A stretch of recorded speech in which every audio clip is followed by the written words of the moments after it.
Hello, this is Daniel, and today I want to show you the in-device help screens that the AutoFlex Connect has.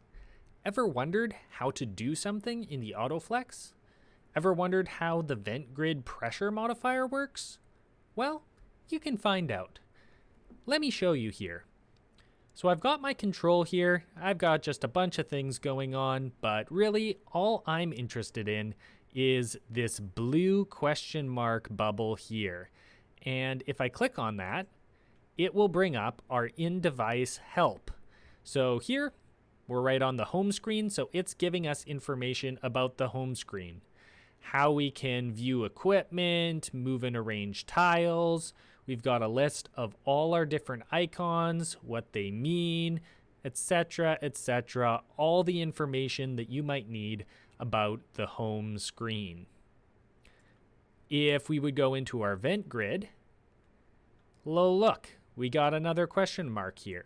And here, now we are getting information about the VentGrid.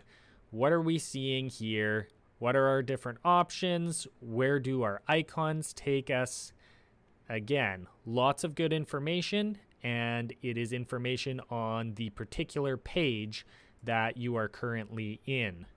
My example was the static pressure sensor.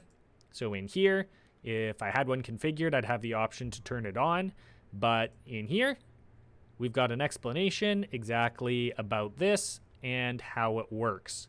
So if you're ever wondering what a setting means, how to set something up, look for that blue question mark, click it, and it will give you that information. One final thing, we do also have the index button here, so you can just look through and see all the different help screens from all the different parts of the control.